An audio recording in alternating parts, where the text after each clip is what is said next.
Hello. रोशन physics classes के खूबसूरत से परिवार में आप सभी का हार्दिक अभिनंदन है। मेरे प्यारे छात्रों, आप लोगों को बीते कई दिनों से कोई भी वीडियो प्रोवाइड नहीं किया जा रहा था कुछ परेशानी की वजह से, बट अब हर दिन हर प्रकार की जो फिजिक्स की वीडियो है जो आपके लिए बहुत जरूरी है वो वीडियो मैं प्रोवाइड करवाऊंगा। तो आप ऐसा कभी ना सोचे कि अब से वीडियो नहीं आएगी, वीडियो कंटिन्यू आएगी और मेहनत जारी रहेगा ऑनलाइन में। अगर आप हमारे साथ ऑनलाइन में जुड़ना चाहते हैं तो आपको बिल्कुल पता होगा रोशन फिजिक्स क्लासेस मेरा खूबसूरत सा प्लेटफॉर्म है। आप उस पे आए, ज्वाइन करें और फिजिक्स में बेहतर नॉलेज पाए। तो मेरे दोस्त, ज्यादा बातचीत ना करते हुए आज की जो क्लास है वो मैं स्टार्ट करने जा रहा हूं। आज की क्लास क्या है? मोशन अंडर ग्रेविटी, गुरुत्व के अधीन गति।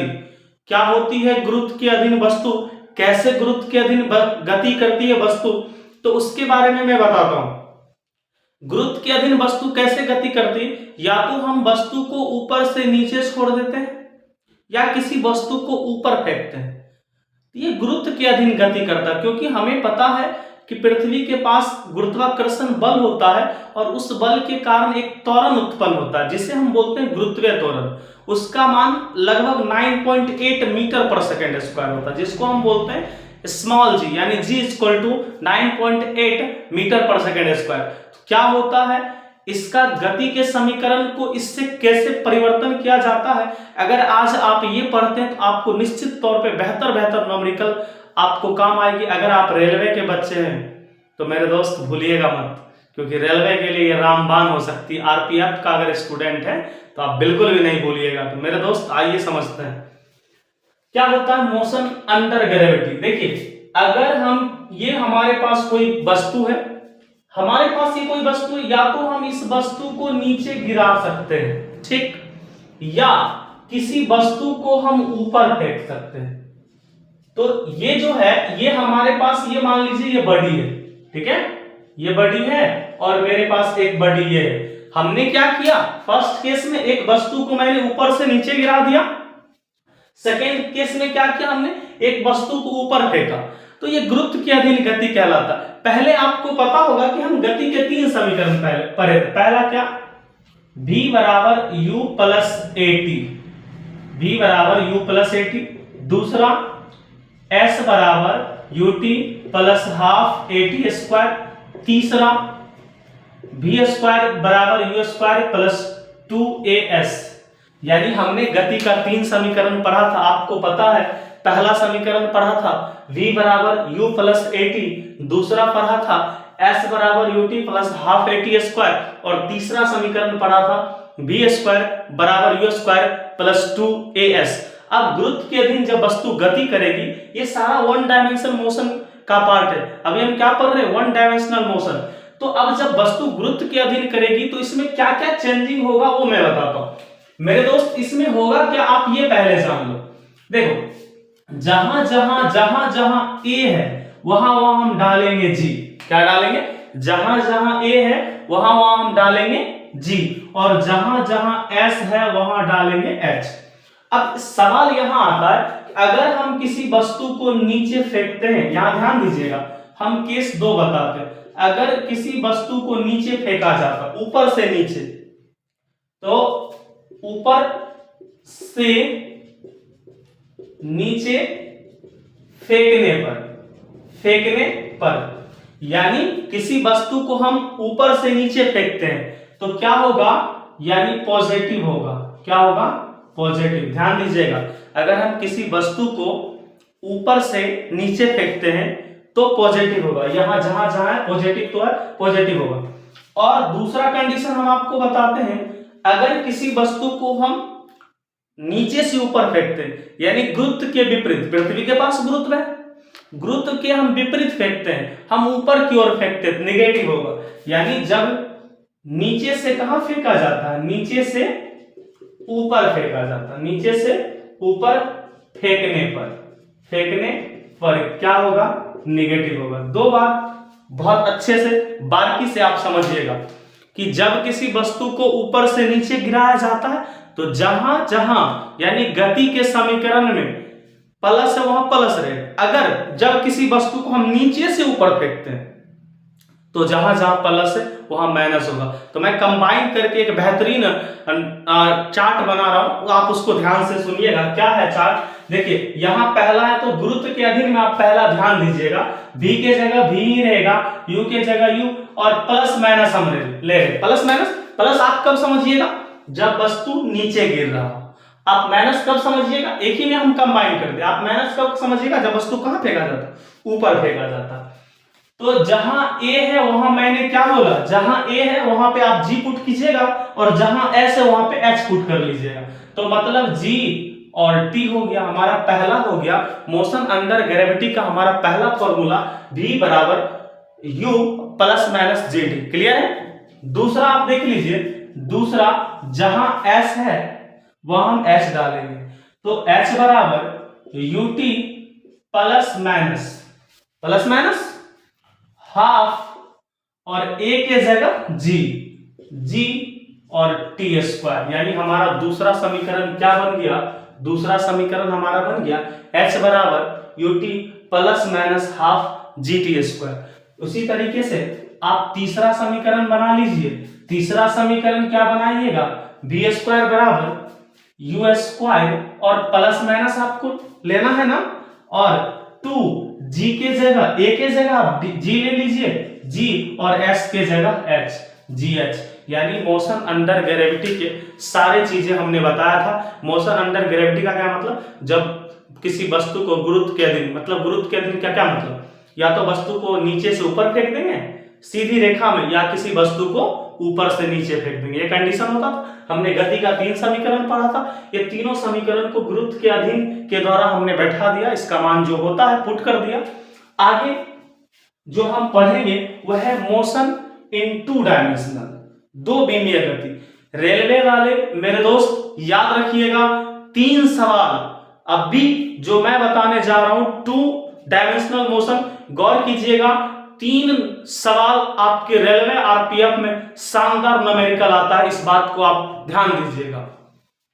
तो क्या है आप गौर कीजिएगा, मोशन इन 2 डायमेंशनल, 2 विमीय गति।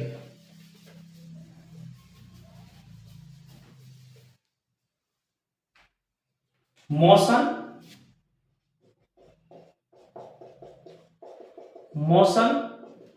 इन 2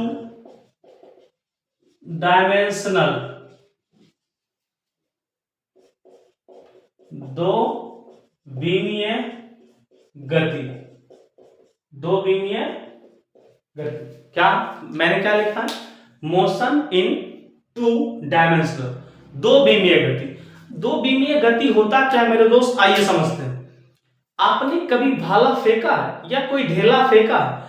तो जब हम किसी भाले को फेंकते हैं ऐसे करके वो ऐसे गति करती है। कैसे करती है? ऐसे करके ऐसे गति। जब हम भाले को किसी ढेले को फेंकते हैं ऐसे, तो वो जो होता है जिसको हम बोलते हैं प्रोजेक्टाइल मोशन, भी एक प्रकार का 2 डायमेंशनल मोशन। तो वो ऐसे करके जो ऐसे गति करती है उसी को हम बोलते हैं 2 डायमेंशनल मोशन, यानी 2 विमीय गति। इससे कैसे रेलवे सवाल पूछती है, आरपीएफ कैसे सवाल पूछती है, ध्यान दीजिएगा। तो जैसे मैंने बोला मेरे पास ये एक्सिस है, क्योंकि जब भी 2 विमीय गति होगा तो 2 अक्षों के बीच गति करेगा। ये मेरे पास x है और ये हमारे पास y, ठीक है। मैंने क्या किया, एक यहां से एक वस्तु को ऐसे फेंका और ऐसे ये वस्तु गिर गई, ठीक। तो यहां से 0 होगा। अच्छा, जब हम किसी वस्तु को फेंकते हैं कुछ तो उसका वेग होगा, इनिशियल वेग, प्रारंभिक वेग कुछ तो होगा जिस वेग से हम किसी वस्तु को फेंक रहे हैं। वो है क्या? मान लीजिए u है। क्या है? u है। हम जब किसी वस्तु को फेंकते हैं तो हमारा वेग क्या है? u है। अब ध्यान दीजिएगा, तो इससे 3 सवाल किस किस टाइप का है ध्यान दीजिए।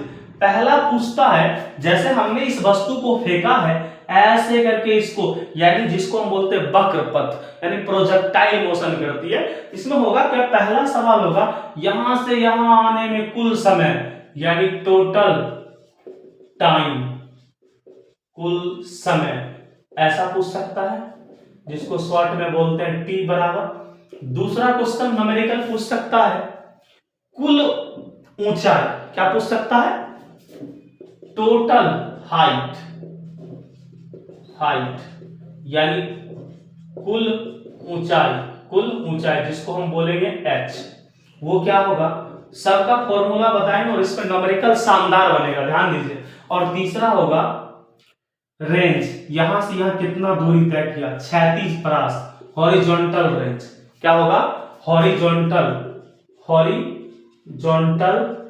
रेंज, यानी कितना दूरी तक गया, क्षैतिज परास, ठीक है, क्षैतिज परास जिसको हम बोलते हैं आर, रेंज। यानी ये तीनों शानदार है। रेलवे वाले मेरे दोस्त याद रखिएगा, रेलवे आरपीएफ वाले, आपके लिए रामबाण साबित होने वाला तीनों। पहला है टोटल टाइम, अगर यहां से यहां गया तो समय कितना लेगा।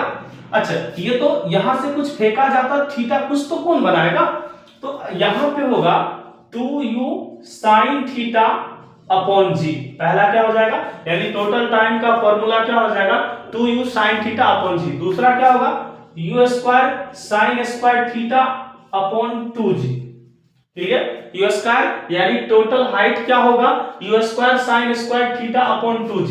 दूसरा क्या होगा, u square sin 2 theta upon g। ध्यान दीजिएगा, ये तीनों फॉर्मूला बड़ी शानदार है। टोटल टाइम यानी कुल समय, अगर वस्तु को यहां से यहां फेंका गया है तो कितना समय लेगा, तो आपको कैलकुलेट करना पड़ेगा। आप मेरे दोस्त बोलिएगा सर साइन थीटा का मान याद करना पड़ेगा, तो कुछ ऐसी चीजें जो आपको याद करने की जरूरत है, बट आज आपको मैं रटाऊंगा नहीं, आपको बनाने के लिए सिखाऊंगा। तो टोटल समय यानी कुल समय 2u sin थीटा अपॉन जी, यहां से यहां आने में जितना समय लगेगा आप इस पे वैल्यू पुट करके किस वेग से फेंका गया, और जी का मान आपको पता है मेरे दोस्त, जी बराबर 9.8 मीटर पर सेकंड हुआ, या कहीं 10 भी ले सकते हैं आप, है ना, ले सकते हैं ना। 2u sin थीटा अपॉन जी हो गया। टोटल हाइट कुल ऊंचाई, यानी यहां से यहां गया तो कितना ऊंचाई तय किया, किसकी ऊंचाई कितना हो गया, u square sin square theta upon 2g। और हॉरिजॉन्टल रेंज, यहां से यानी जब फेंका गया है तो यहां से यहां कितना दूरी तय किया, तो आप इस पे कैलकुलेट कर लीजिएगा, u square sin 2 theta upon g। Sine theta का मान मैं आपको हर चीज, साइन में जितना भी मान होती है मैं आपको सब चीज निकालने सिखाता हूं। जैसे मैंने बोला 0 degree, 30 degree, 45 degree, 60 degree, 90 degree, इससे आप सब बना सकते हैं। नॉर्मली आप ये देखिए, बनाने का तरीका मैं आपको बता दूं। बनाने का तरीका क्या, आप गौर कीजिएगा, बहुत बारीकी से गौर कीजिएगा, तो आप मेरे दोस्त पाइएगा बेहतरीन चीज। मैंने क्या बोला, आप ले लीजिए यहां से, क्या यहां से आप ले लीजिए 0 1 2 3 4, हमने क्या ले लिया 0 1 2 3 4 और आप सब में 4 से भाग दे दीजिए, सब में 4 से भाग दे दीजिए, सब में 4 से भाग दे दीजिए। देखिए मैं 0 से लेके अगर 45 तक आपको मान मैं बता दूं तो आपको कोई भी मान आपको आसानी से 90 के केस में निकल जाएगा, याद हो जाएगा। आप 4 से भाग दे दो, उसके बाद सब पे रूट चला दो, सब पे रूट चला दो, सब पे रूट चला दो, तो देखिए आपको मान एग्जैक्ट आपको पता चल जाएगा। यानी ये कैलकुलेट करोगे तो आप 0 आएगा, ये कैलकुलेट करोगे तो 1/2 आएगा, जब आप ये कैलकुलेट करोगे तो 1/2 आएगा, जब आप ये √3/2 आएगा और ये 1 आ जाएगा। मेरे दोस्त आप याद रखिएगा, इससे आसान कुछ भी नहीं है। साइन 0 डिग्री का मान 0 हो गया, साइन 30 डिग्री का मान हाफ हो गया, साइन 45 का मान 1/√2 हो गया, और साइन 60 का मान √3/2 हो गया, और साइन 90 डिग्री का मान 1 हो गया। इस तरीके से आज का क्लास यहीं तक, मिलते हैं अगले क्लास में। मेरे दोस्तों किसी ने खूब कहा है, किसी ने क्या खूब कहा है, झूठों के शहर में मैं सच बोल बैठा। किसी ने खूब कहा है कि झूठों के शहर में मैं सच बोल बैठा, वो नमक का शहर था और मैं अपना जख्म घोल बैठा। मेरे दोस्त आप दुनिया में अगर आप अपना जख्म का पिटारा खोलते हैं तो आपके जख्म को कोई सुनने वाले नहीं है, बल्कि आपके जख्म को नमक लगाने वाले हैं। इसलिए आप अपने जख्म को किसी को ना बताएं और उसको अंदर छिपा के मेहनत करें, ऑटोमेटिक आपके अच्छे दिन आएंगे।